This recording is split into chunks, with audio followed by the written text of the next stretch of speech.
Hey everyone, it's Chris, and I'm bringing you another bonus episode this week. For this bonus episode, we went back to the 12-hour live event we recently threw and grabbed the audio from the segment titled Finding Your Sound.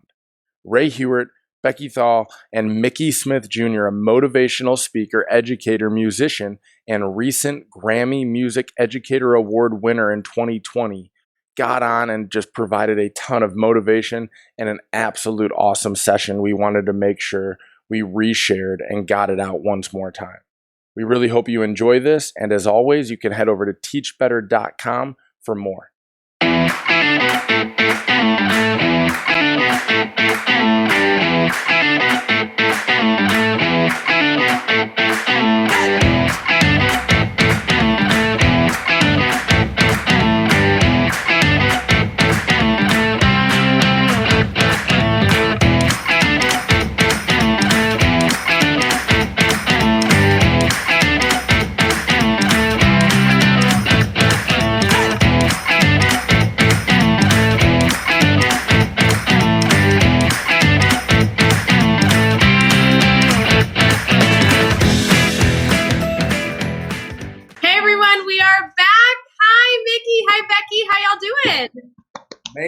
Amazing. How y'all doing today?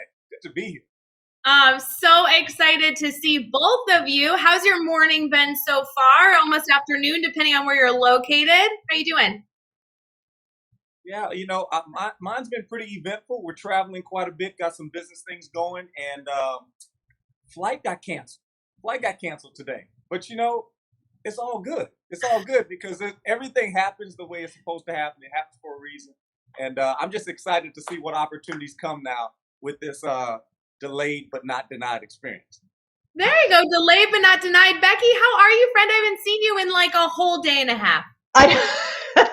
I know. And I have to tell you, my family was making fun of me because, of course, I've been like a giddy middle school girl myself, Mickey Smith, because I knew I was coming on with you. And I'm like, literally, it's a Saturday and I usually have my hair in a ponytail and I'm like kind of just running around doing errands. I put a full face of makeup on. I did my hair. And so they were making fun of me, but super, super excited to be doing the segment with both of you. Oh, I cannot wait to get started. I do want to give a huge shout out to Pear Deck. Pear Deck is sponsoring an hour of our 12-hour live.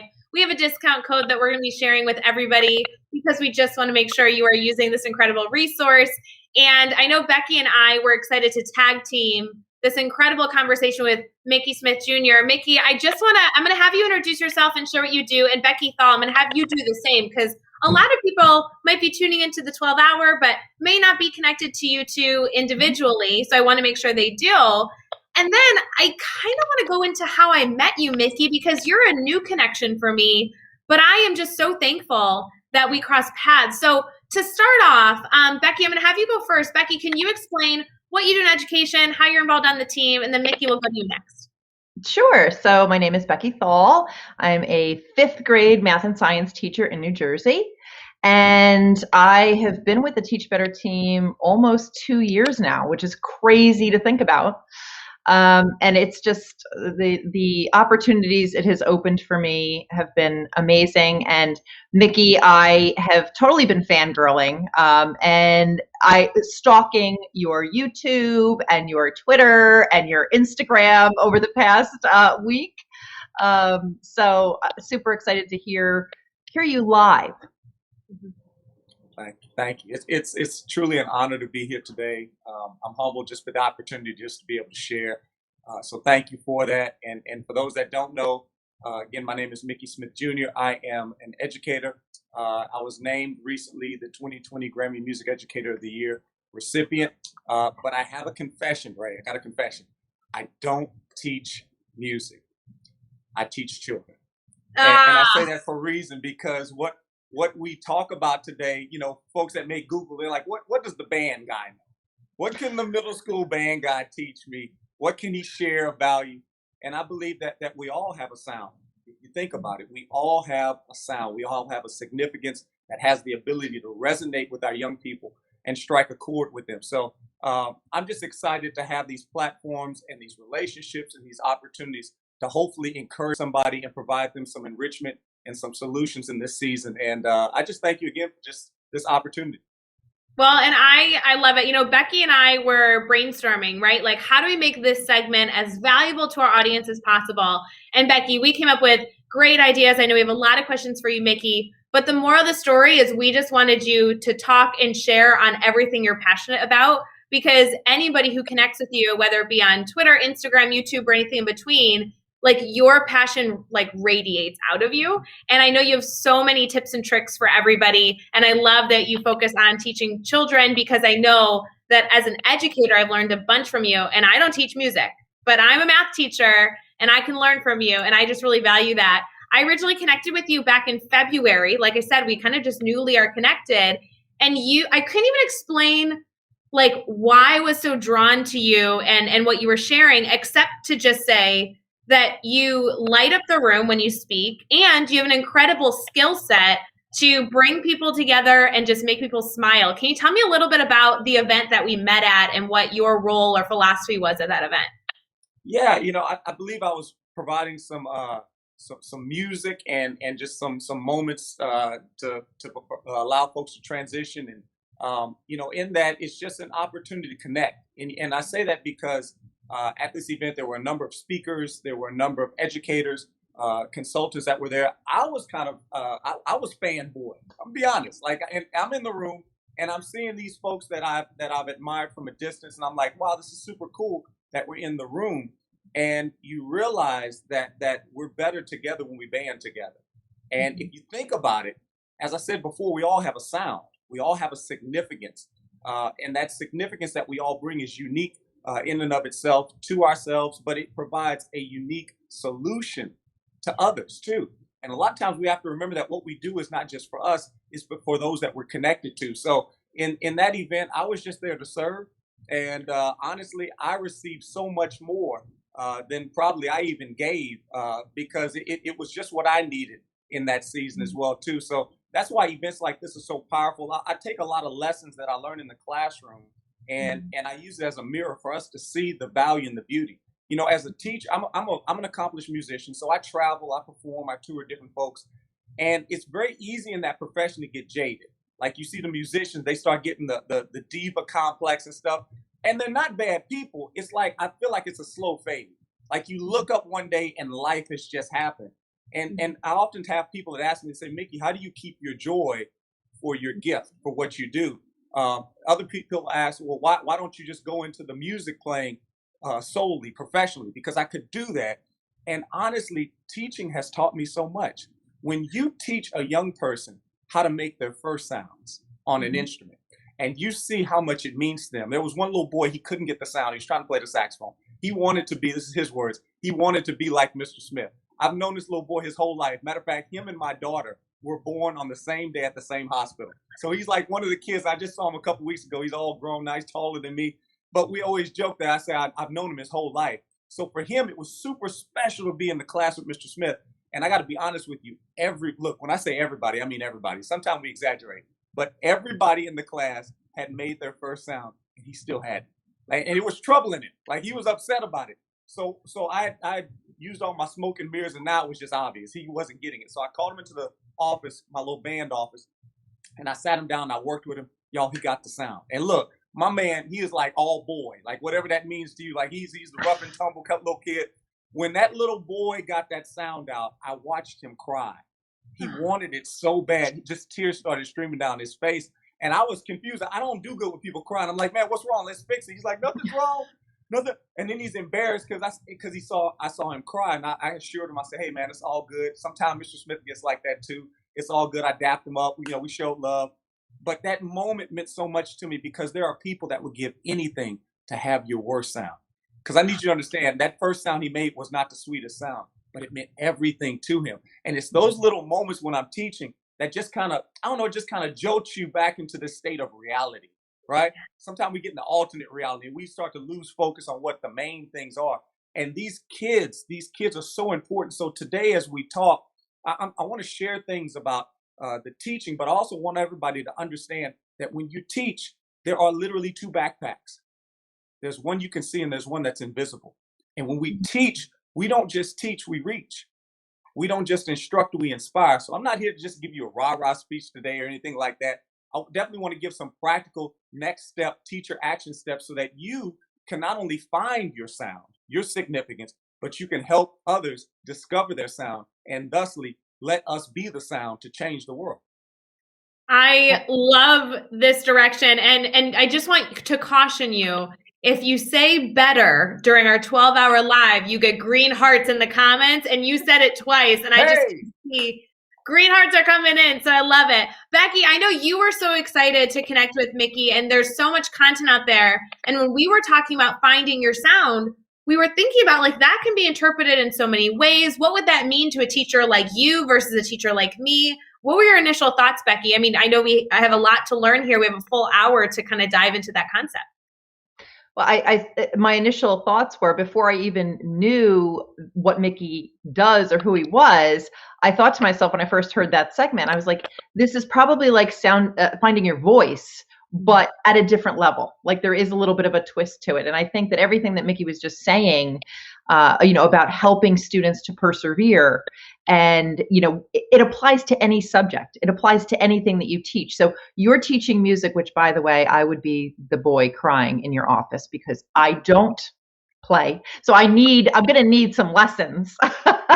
But, whether you're teaching math and you have students that struggle and have a tendency to almost give up on themselves, and just working with them a little extra bit on the side and giving them that personal attention can make all the difference. It really can. And then you start to see those aha moments. So, it's fascinating to listen to you talk about that from a music perspective. I love it. Yeah. We just shared in the chat, by the way, that we have a code for our swag store. So make sure to snag that. We'll also be giving some giveaways coming soon for Pear Deck and everything in between. But I figure we should get people's mind moving. Like I know that Mickey, you're going to give us so many things to think about. Maybe we can warm up people's hands. They can type in some answers. If any of you play an instrument, while this segment's going to apply to all educators, I personally love music educators. I wish I could have been one. I think it's an incredible space. I'd love to know what instrument members of our family play, because we know that whether, regardless of how you're part of the Teach Better family, I don't know that I know anybody specifically what instrument they play. So if you guys are listening right now, throw that in the comments. Mickey, what got you started? I know that you have a lot that you're going to share with us, but can you give us a little bit of backstory? How did you get into education? Okay, so I am a music school dropout. Okay, so like when I was about 9 years old, my mom's dream was for her kids to play a musical instrument, and particularly she wanted us to play the piano. So I took piano lessons, and I was actually doing pretty good with it. But what happened was, what had happened was I had these friends. I grew up in a neighborhood where the music thing wasn't particularly celebrated, right? So I was really good at basketball back in the day. Like I could put some moves on you. So I would get the shine and. That's orange. That's the orange ball with the hoop, right? Come on. Well, at least you got it right. You got it right. Absolutely, 100%. We're gonna get you caught up. We gotta get you caught up with some stuff. And I would always get celebrated. I wasn't the biggest guy growing up, so that was one of the stages where I really got that peer acceptance, and that's so important to our kids. They want to know that they matter to their friends. So when I started doing this music stuff, they started treating me different, y'all. They started picking on me and laughing at me. And I started bombing the piano lessons on purpose. Like I was like, I need to get out of here. This is not gonna work. So anyway, they kicked me out the piano lessons. And I didn't think I wasn't a bright fella back in the day. I didn't think that my mom would actually find out. Now she's paying for the lessons. She's got me enrolled. But I didn't think that far ahead. I was the typical pre-adolescent boy. And my parents basically told me that day, they were like, you wasted this opportunity, game over, that's fine. Just, we're not going to do this again. Well, fast forward, my best friend joined band going into middle school, and kids' memories are short. I'm like, I want to do music. Y'all, my parents said no. They said no. And my grandmother stepped in and got me my first instrument, old beat up saxophone. And it was used, but it was like gold to me. And I got that horn out. And I got to be honest with y'all, I played my first sound. My first sound on the sax was amazingly terrible. It was bad. It was bad. Look, I'm not gonna lie. Y'all know, that's just I saw a segment where, and it was when you had won the Grammy and you were being interviewed by CBS, I think, and you said your mother was like, "Okay, you can continue to play that outside across the street." She told me keep on going, and my practice room ended up being the woods. No joke. I'm serious, Becky. Like you gotta understand how bad this and how loud this thing was. My mom, who loves me by the way, she hates this story. So if she's watching, I'm sorry, mom. My mom's fantastic. Don't let the story fool you. She's amazing. But she did tell me don't let it get twisted. She did tell me keep on going, and I played in the woods until eventually I got better. We're talking like years. Like it started getting better. And one day my parents came home. My dad came home from work, and he and my mom had a conversation in the house. And my mom goes, "Do you hear him?" And my dad goes, "Yeah, I hear him. Boy never stops. He just keeps on going." She said, "No, listen. Shh. He actually sounds good." Next thing I know, they opened up the door. Now again, this is all hearsay, but why would mama lie? I think she told the truth. My dad concurs with it as well. They opened up the door, and when they opened up the door, y'all, it was like putting lighter fluid on a fire. You couldn't tell me nothing, because when those sound adults validate you, that's huge. So I tell folks, as great as the Grammy thing was, and it was amazing, and that unexpected moment with Alicia Keys and the way everything happened there on the show, that was beyond amazing. But no joke, it doesn't supersede that moment with the door. Like I still can see that vividly. Like I'm like 11 years old at the time, and I still remember that moment, because when they opened the door, it was like they were saying, "Your love, valued, and wanted," and that's what we all want. So now, fast forward, here I am. I'm still in middle school. I hadn't graduated yet. I didn't get promoted, y'all. I'm still in beginning band, but now I get to open up doors of opportunity for those kids and show them through music that they're loved, valued, and wanted. Because that's really what it's about. Like I said before, it's not the music, it's the kids.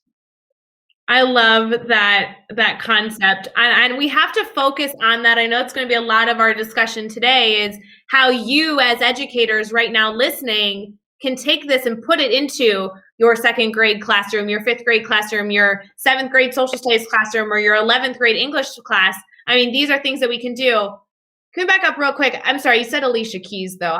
You can't ignore Alicia Keys. She's like I want to be her when I grow up. So what are you talking about for people that haven't Googled you? By the way, they're all going to Google you now, but what's the deal? Well, we're at the Grammys, okay? Which that is a whole nother segment. We'll have to talk about. We'll have to have like seriously, when they talk about dreams coming true, I literally have had people that believed in me greater than I believed in myself. I ended up going to the Grammys with my wife, my cousin, who we were the first in our family to go to college. We grew up right next to each other. We were both in band. And anyway, we've been our cheerleaders for years. And my best friend from high school, he actually wrote he's one of the few people I still talk to we met in beginning band middle school, and we've been friends ever since. He wrote in my yearbook that one day I'll win a Grammy. And he says, "When you win it, call me. We'll go together." So like, I'm telling you, like, we got to have another, like, even if we just chatted up on the phone one day, like we got to share this. It's amazing. But with all that being said, I'm at the Grammys. I'm sitting so close to the stage that I literally have to pinch myself when we sit down. I'm like, this has got to be a dream. And every year before this, which there's only been 6 winners before myself, I was the 7th person. It's a fairly new award. They give one Grammy Special Merit Award away to one music educator. Doesn't matter what discipline, choir, orchestra, band, piano, whatever it is, high school, college, middle, elementary, one person to something like 4,000 nominees. Okay. And throughout the year, I would hate to be the person that has to judge these submissions, but throughout the year, you submit artifacts and different things, and they come up with one winner. Well, I end up winning. I go to the Grammys. And before this, they would always present somebody from the stage. Matter of fact, they asked me to submit some videos and pictures, and they were just going to run a montage from the stage, and Alicia was going to do the, little Princess Di wave or whatever, and that kind of deal. Well, literally, y'all, the commercial breaks for the Grammys are insane. They have seats. They have what do they call them? Basically, they're people who get paid to sit in seats. So when the celebrities get up, they sit in the seat, so there's never an empty seat. So majority of people are celebrities there, and I'm like geeking out because I'm like, oh my God, that's so and so, that's so and so. They're like right there. And about 1 minute before we came off a commercial break, they called and said, "Change your plans. We need Mikey Smith." And I'm thinking that they must mean Mickey. y'all, they sat me in the wrong seat. For like half the show, I was in the wrong seat. And they thought I wasn't there. And they were like, well, if Mikey's not here, we're skipping Mikey. And I'm like, I'm Mikey today. That ain't my name, but I'll take it. And I'm country, y'all. I'm from Louisiana, from the Bayou State. So like I couldn't get out the row, so I just jumped over a seat. Like we in the Staples Center. My wife gave me permission. I didn't shame her too bad. So I just jumped over the seat and I'm like, Mikey's here. And I sit down. I say, well, what's up? And they're like, she's coming down. You sit here, don't say anything, and just smile. And I'm like, what? And I hear this guy turn around and said, Alicia will be here in about a minute. And I'm like, Alicia? And I'm so slow, y'all. I'm like, what is this? And all of a sudden he goes, 30 seconds. And I look and she walks in front of us and she stands right in front and she starts walking toward us. She's like 10, 9, 8. So if you ever see the video, if you see the full video when she comes up, I got this deer in the headlight look. Like, what is going on? I have chills listening to this story. Oh, it was amazing. It was amazing. It was amazing, y'all. I'm telling you. So she comes up, she holds my hand, and I never forget the words she said. She said something that someone very close to me, I can just go ahead and say it was my cousin who encouraged me to do. I was not going to do the Grammys that year. I had lost 6 years in a row, and I was like, you know what? It's been a good run. No shame in this. It's enough. It's kind of hurting my family. You know, they were disappointed. You know, kids crying. You know, and I wasn't going to do it. And she told me, she said no. She called me Maestro. She said Maestro. Or she called me MJ. You know, she said Maestro, MJ. Keep on going. And I'm like, oh man. She took my words and she used them against me. But she said that because that was something I was telling her at the time for a struggle that she was going through. And just before I found out I won the Grammys, she passed away from colon cancer. And she's the one that told me to wear my hat.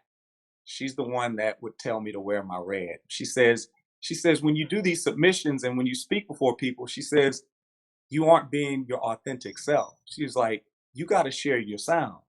And I'm like, yeah, but it kind of feels ostentatious, a little bit much, you know? She's like, no, it's uniquely you. And ironically, or not ironically, purposefully, I won that year. And I think it was strictly off the hands of the advice Lisa gave me. She was my sound adult. She was the one that said, no, keep on going. And she would always say, they need you. They need you, Maestro. So when Alicia came up and held my hands, y'all, it's like, seriously, she spoke to my ear. She said, we need you. And then she said it on the mic, we need you. And I feel like she was saying that to me. But today, I'm saying that to everybody here. We need you. We need you more than you realize. I had an Alicia Keys moment, but that wasn't the crowning thing. Those moments where I get those little letters from the kids now that I've been in the teaching game long enough and they're adults, and now the lessons have actually like resonated. My grandma used to say all the time, she'd say, boy, you're gonna listen to me, you're gonna hear, she'd say, you're gonna hear me now, but you're gonna listen to me later. And she had third grade education, but she had some wisdom, born in 1910. And now I understand now that you can tell a kid something, but a lot of times it's a moment of seed, time, harvest. But I said it wrong. It's more like seed, time.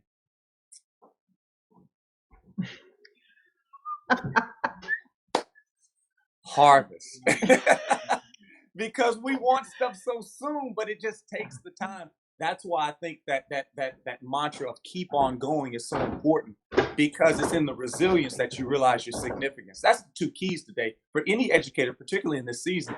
We need both significance and we need resilience. So when I talk about discovering your sound, you know, little Mickey discovered his sound, but he didn't realize that the sound was really his significance, because my sound is actually my ability to engage, to educate, and to elevate everybody to excellence. Whether I'm on a stage, whether I'm behind the podium in the classroom, or whether I'm online, as we are today, we all have a sound, you know, but when you can define your sound, when you can realize, when you can discover your sound, watch this, then you're in a position to see the sound in others as well too, because everybody's walking around with these sounds, but they got them in those backpacks.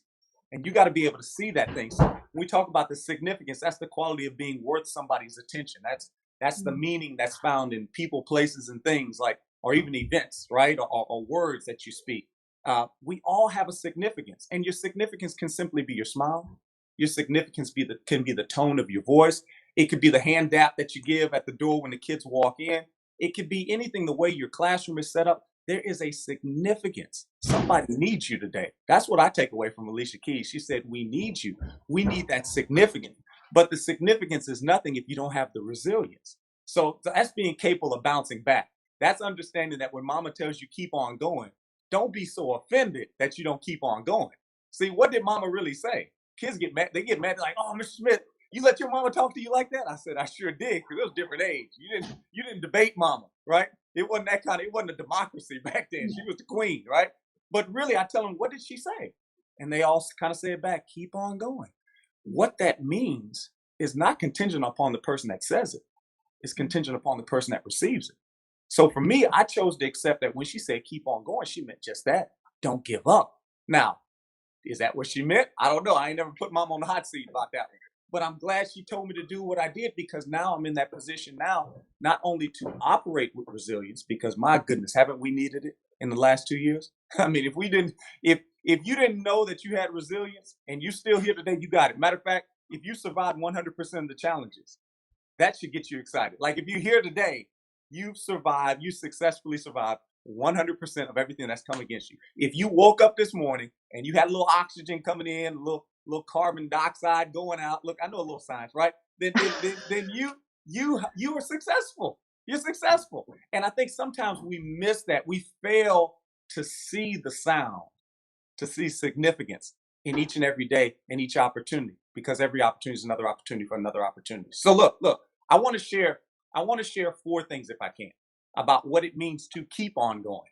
Please, but before you do, I have to tell everybody, you got to share this stream wherever you're watching this, Facebook, YouTube, Twitter, or Twitch. Share this stream, because you can only assume that the next half an hour of this segment is going to be gold. And so we need to make sure that our network sees it. Feel free to tag somebody here who needs this inspirational message. Let's create an entire community, because this message is important, especially this year. So, Mickey, I'm excited for 4 things. Becky, are you ready for 4? I'm more than ready for 4. I'm more than ready for 4. Yes. Let's go. Look, share the sound, y'all. I got some of my community members on here as well. I have a Facebook community called Sound 180 Educators. Sound, SOUND, the number 1, the number 8, the number 0 educators. We help you create a sound 180 days of classroom instruction and harmony. So much love, much shout out. I seen some of them typing in the chat. So much love to everybody.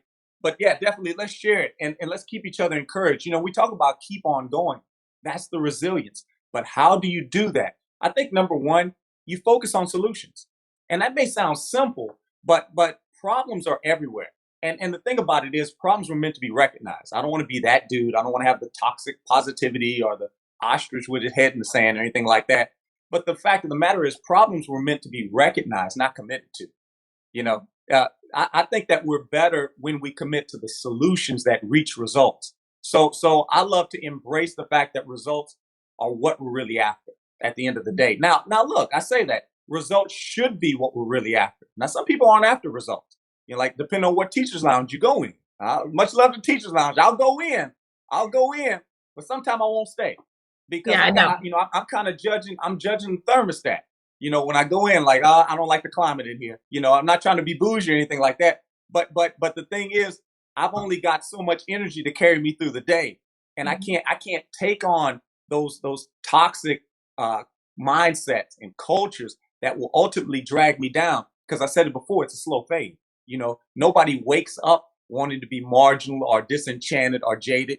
You just wake up and you lose a little bit of your soul on Monday, a little bit on Tuesday, a little bit on Wednesday.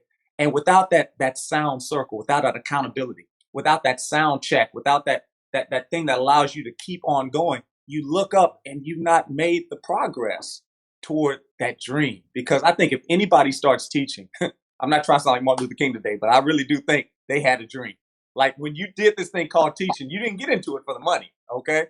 You didn't get into it for the prestige. You had a dream of being that sound adult for somebody. And you understood that every child's one sound adult away from discovering their sound of success. And whether you knew about a sound before today or not, you knew about it. You just may not know what to call it. But the fact of the matter is we all got in here so that we could be that sound. So when we go into our days, just making a point to focus on solutions. See, I don't really have behavior problems in my class. Oh, they put them in my class. Matter of fact, y'all, I got a whole class that literally, it don't even have a name. They call it enrichment. Like it don't even have a name. I say, what do y'all want me to teach? They say, we don't care. Just take him, and it's always the boys. Why do they always dump the boys in there? I got a class full of boys, and like Po baby, one little girl got transferred into the school. They just stuck. She's the sweetest thing. She don't even know what she got into. I said, welcome to the jungle, baby. Welcome to the jungle. Let's go. Let's go. I said, but I'm the lion. I'm the king. It's going to be okay.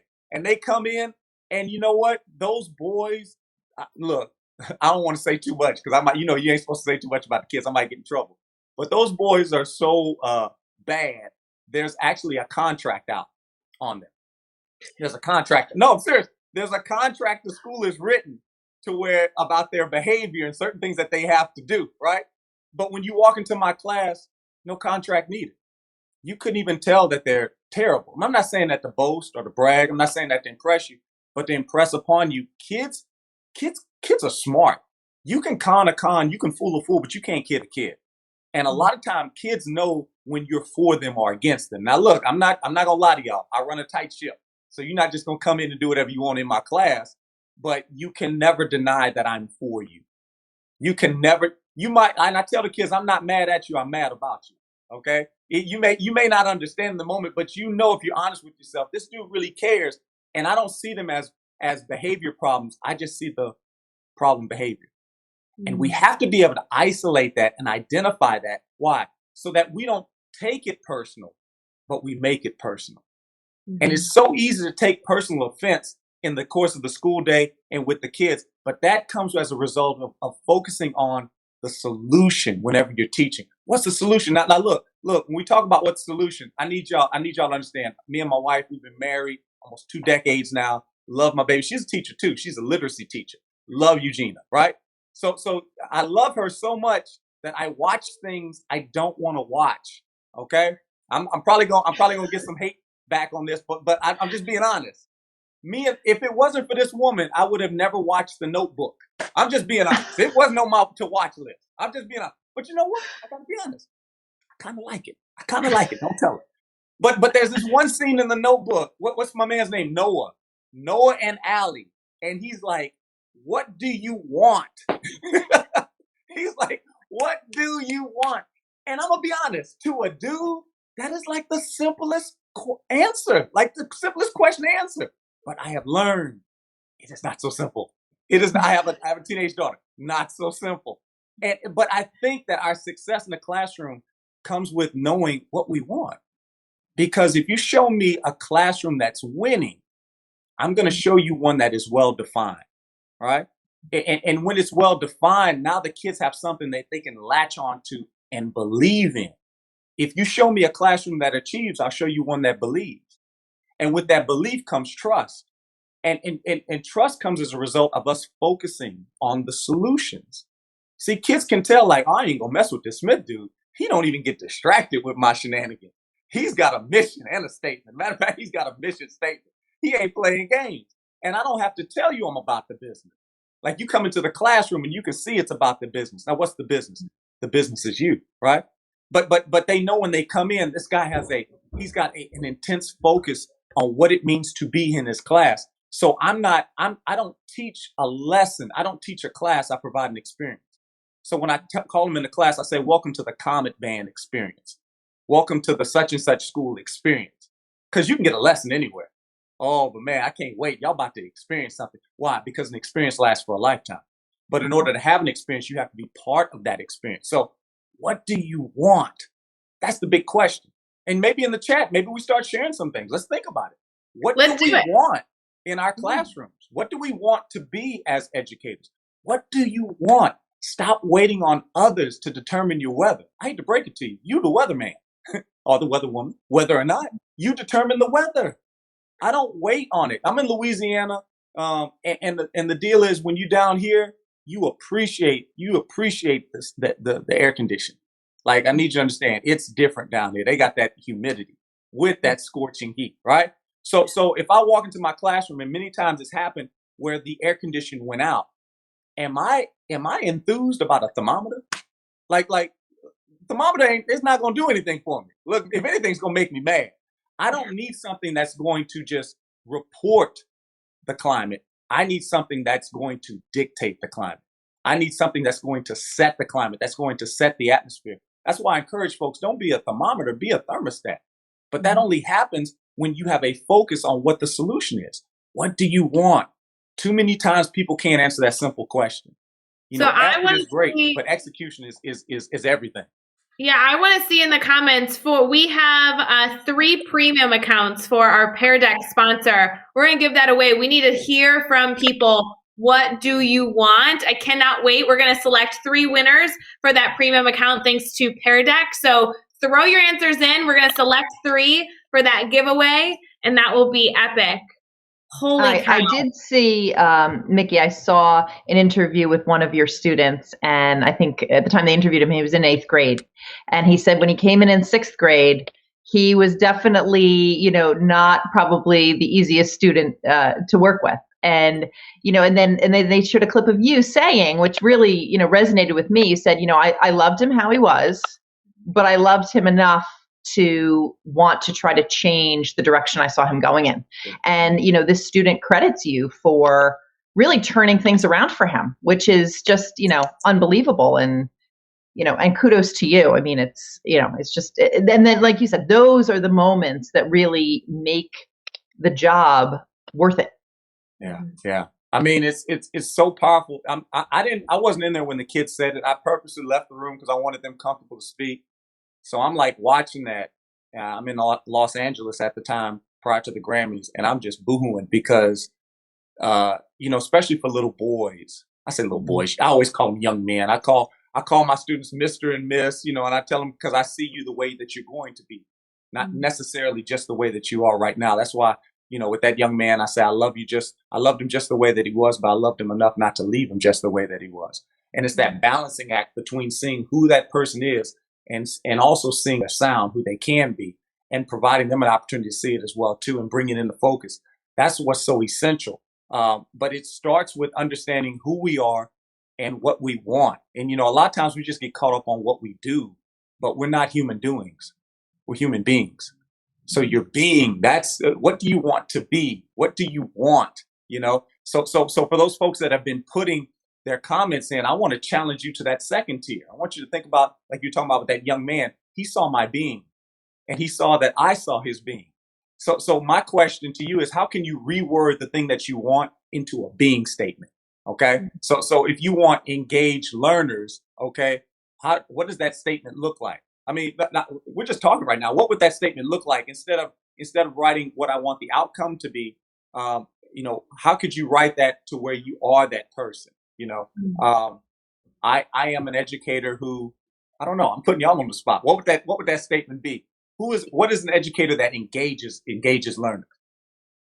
I mean, it's so interesting when you look at that because you can take it 100 different ways. But I think, Mickey, the beauty in everything you've been sharing, which Holly actually just commented what was in my brain. So Holly, thank you for reading my mind. She made a comment. She's like, I just realized I haven't commented this whole time because I've been like soaking this in, sitting here in awe, like loving this inspiration.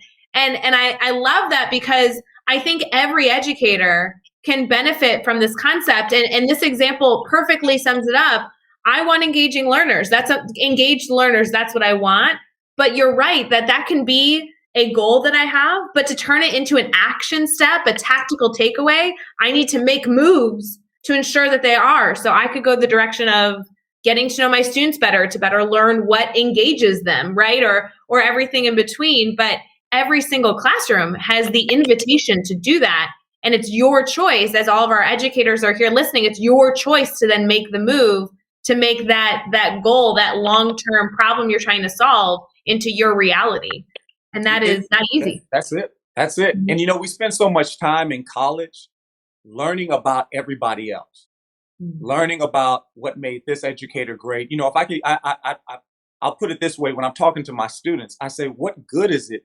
What good is it for you to be a follower of everybody else and to know everything about this person and this icon?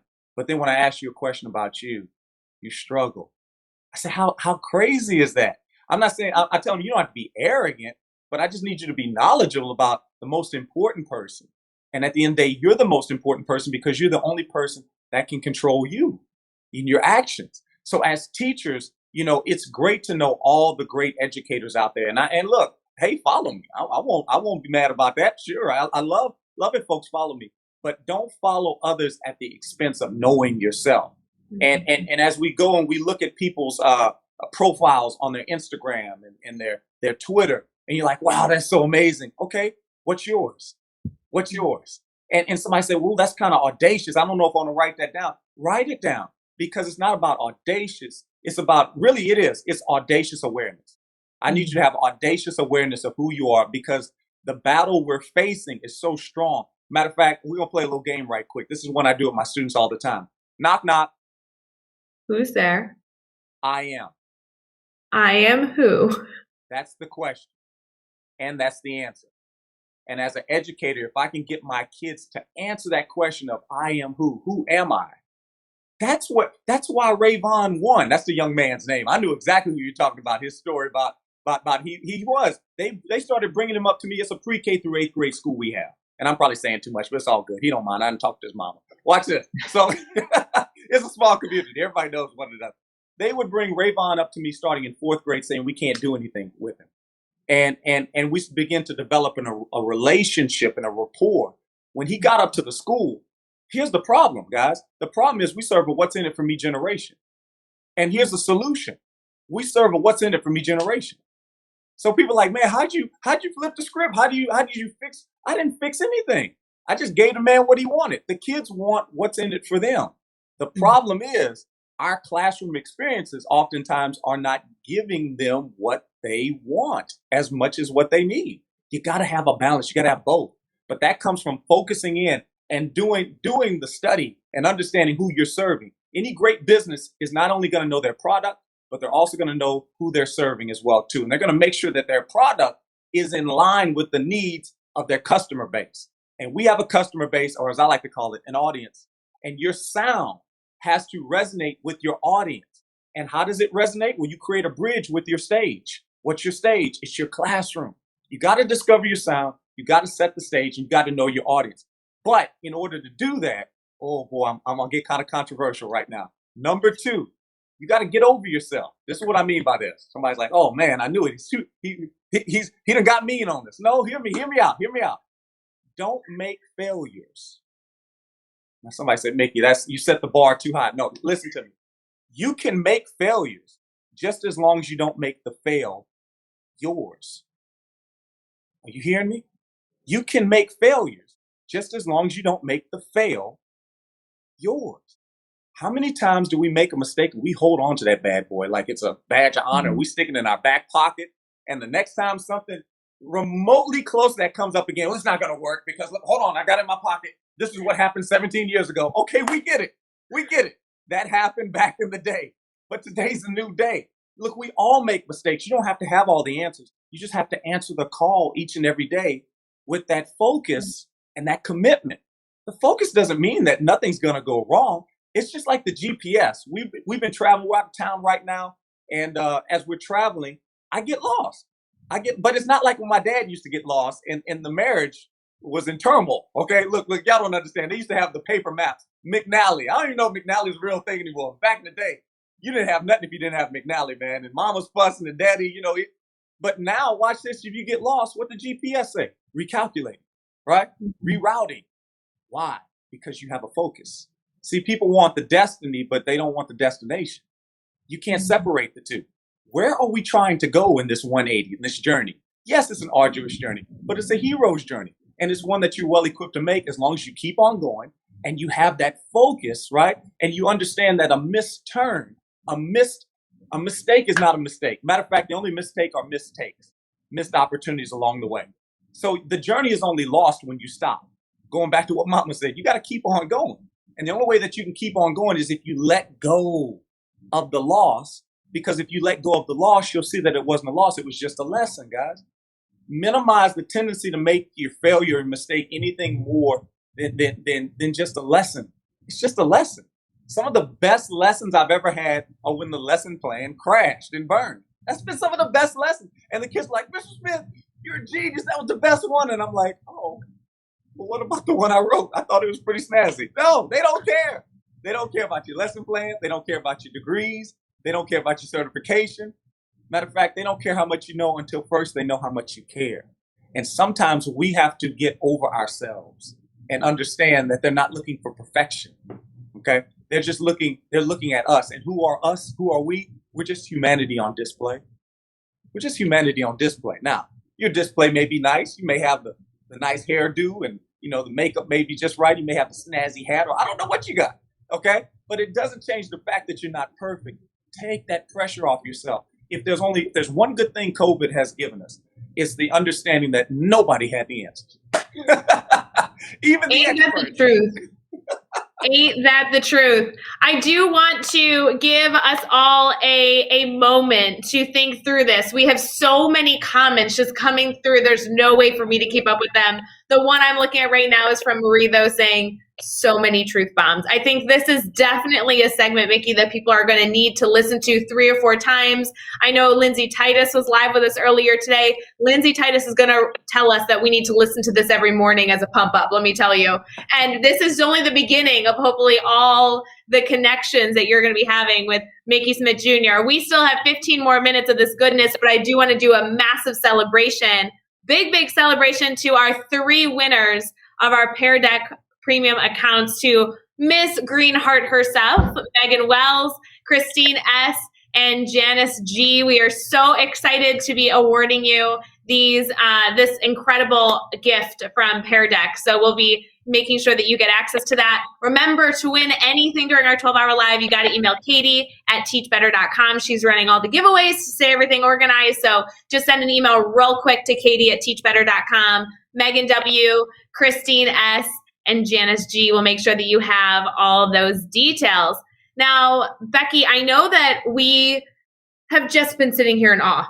Mickey, I am like, you don't understand. I am such a fan. And I was so excited to like not only connect with you again, but one of my favorite things is to bring good people into our Teach Better family that weren't there. And I can tell you, I'm going to get so much credit for bringing you into the Teach Better family. Becky, we are going to be the all-stars. We're going to be the favorite Teach Better team members because we brought Mickey in. Like, do you understand this, Becky? That I was exactly thinking. I'm like, I am so honored that I am sitting here for this segment. And I'm like, and where has this man been hiding? Right?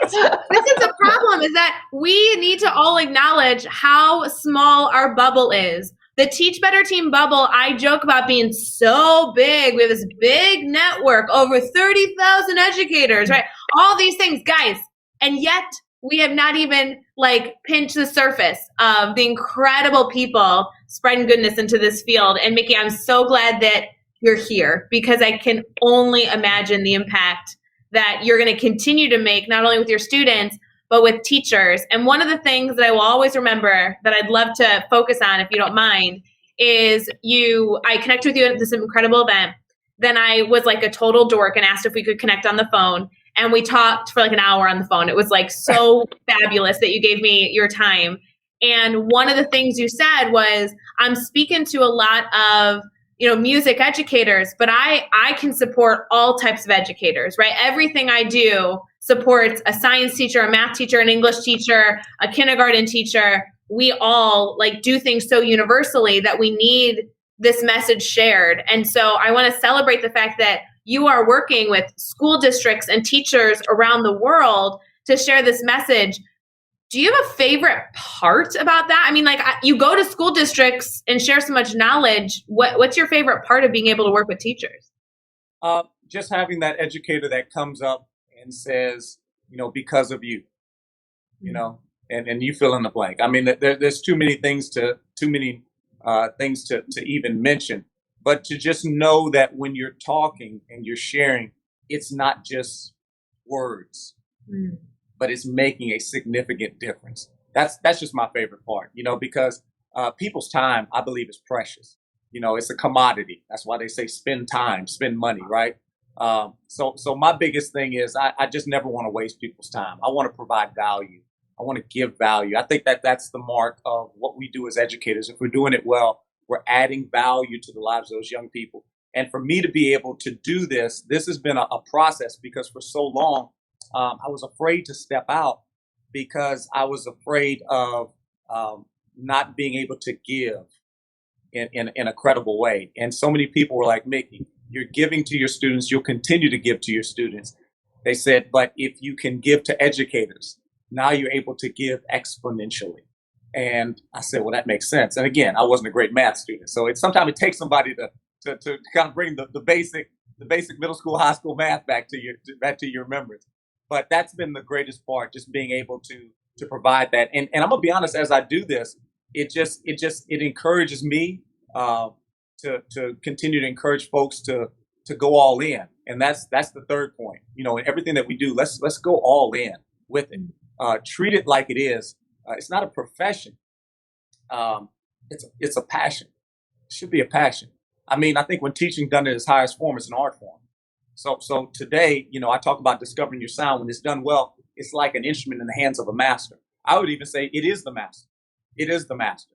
And what you teach are the tools. They're the instrument, and the impact it has is the sound, if that makes sense. So I tell folks, go all in with it. And part of going all in is being that subject expert in what you do. Doesn't mean that you're a know-it-all, but you find ways to become passionate about it. I mean, if I teach hot cross buns and Mary Had a Little Lamb, that's the majority of my day. Okay, I'm teaching beginning band, but in order to teach that hot cross buns and that Mary Had a Little Lamb effectively, and to understand the pedagogy and the instruments and be that tactician of all those things, I need to stay on fire. I need to stay on fire. So I have to continue to go out and perform professionally and connect with great artists so I can keep that passion going. Why? So I can go all in. And in our classroom, we have BAND, big letters on top of our band hall. B stands for be your best. A stands for aim for success. N stands for never settle for less than your best. And D stands for demand excellence. Coincidentally, for 3 years consecutively, the N kept falling down. Out of all four of those letters, the N would fall down. And I'll never forget, my principal had gotten a big banner of me to put in the band hall. I said, this is crazy. I said, I'm in here. Why do I need a big picture of myself? But it was something one of the partners in Ed got. So I got this huge banner of myself, like a king or something, in the band hall saying, Grammy recipient. So it's saying, one of the best. But ironically, next to that big banner, it had the word bad. Because when N falls down off a band, it says BAD. So you talk about add insult to injury. So this happened 3 years in a row. And I'm always looking for deeper meaning and stuff, especially if it happens 3 times in a row. And it occurred to me that as a teacher, I could literally, all of us in here, could literally be the best in our field. We could be the greatest, and things can still be bad. Because when it comes to those students, all we can do is help them be their best. We can help them aim for success, and we can demand excellence. But there's one thing we can't do. It's that N, never settle for less than your best. That has to be a personal choice, a personal commitment. That commitment to significance and resilience we talked about at the start. That's what the young person has to do. And honestly, they only do it when they see the value. So as we do those things, now the ball is in their court. That orange ball is in their court. The baton has now been passed to them. Now they get to conduct their future in a meaningful way. So what I do is I tell them, I'm a boss you until you become a boss.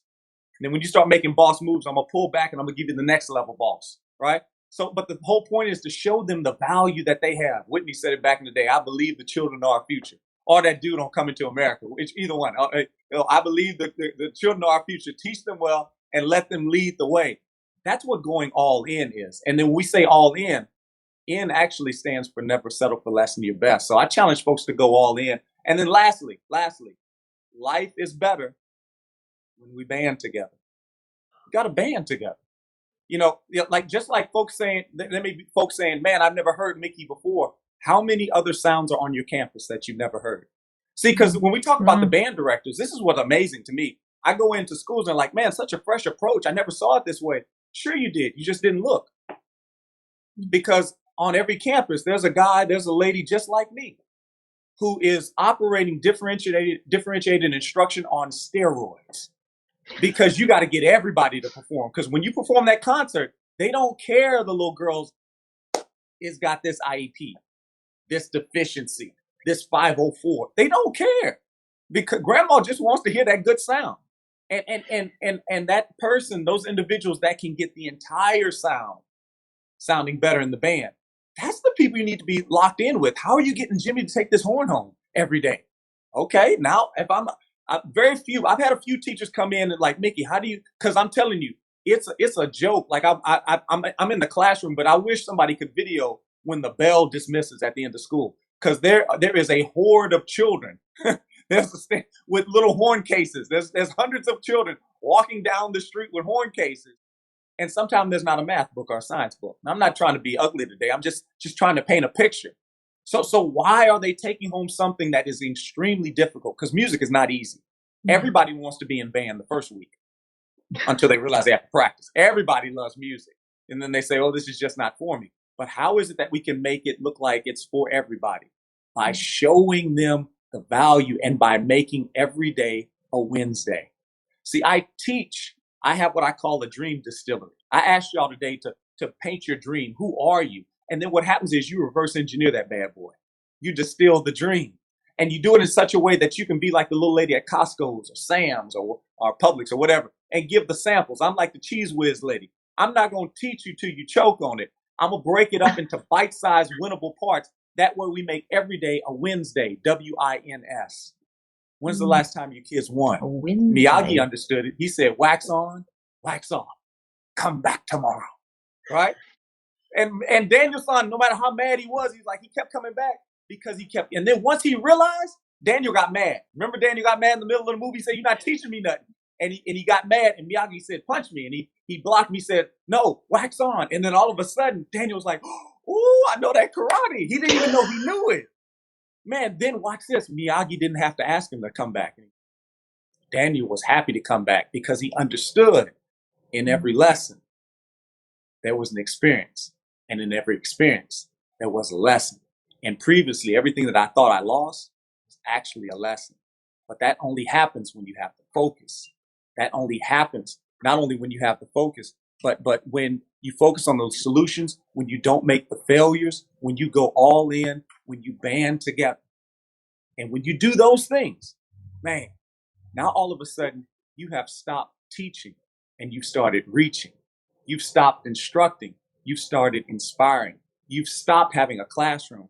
You've started having an experience that reminds you that the life that we live is the class and the world we live in is the classroom. So now the challenge or the call to action is to make your classroom sound, to make your teaching epic. And if you do that, then I promise you, your legacy will be significant. That's what it means to create a sound 180 days. And that's what it means to find your sound. Oh my gosh, Mickey, Wow. I am so excited for everyone in the network to go sign up, register, follow, do anything humanly possible to get more Mickey Smith Jr. I know that you're on social media. I know you have a Facebook group. I know you have a website. I know you literally give and give and give constantly to educators around the world. Can you remind us again, because I know Becky and I are going to be on our phones being like, am I following all 95 spots that I need to? Will you remind us again before we transition to our next sponsor and our next segment, how people can stay connected with you, maybe direct message you and just thank you for joining us, kind of all that stuff? Absolutely. And first off, thank you all so much for just the opportunity. And you can find me on any social media platform under my name, Mickey Smith Jr. Simplest thing would be to go to the website, particularly if you're interested in having me come to your school district or provide any type of service. Always happy to be a benefit to others. And you can simply go to MickeySmithJr.com. So easy to remember. It goes like this. MickeySmithJr.com. You'll never forget it. And of course, go check it out. Sound 180 Educators on Facebook. I don't understand Facebook. Can you believe they blocked me? Like they blocked me. I don't know what I did. I don't understand it, but give me a couple days and I'll be back. But in the meantime, we have an amazing community there that continues to share, to uplift, to undergird one another in this season. And you can find it all on Facebook at Sound 180 Educators, SOUND, the number 1, the number 8, the number 0, and of course, educators. And thank you. Let's continue to be a sound. And subscribe to your YouTube channel too. There's a lot of great videos on your YouTube channel. Well, guys, you guys know the Teach Better team is all about building community, building family, lifting each other up, but also taking strategies and incorporating them right away into your classroom. And so I know Mickey is a new friend of ours. We are so fortunate to have him in the Teach Better family, but now we need to take our bubbles and blend because these are good people that we've been missing out on. And we are not going to spend another moment in 2021 not being connected to these incredible educators that are located around the world, supporting students and making sure that we are all successful together, better together. I love it. We are transitioning into another segment with a brand new sponsor, Leading Equity Center with Dr. Sheldon Akins. I've been a fan of Sheldon for ages. I remember vividly interviewing him on Teach Better Talk podcast. The work he do continues to be absolutely incredible, and I cannot wait for him to join Caitlin Giordano and Hedrick as they discuss so many different elements about how to be an equity advocate. Becky, thank you for joining me and Mickey and everyone else in this dialogue, and I cannot wait for us to connect in the future. Whew. We'll see you guys soon. So much.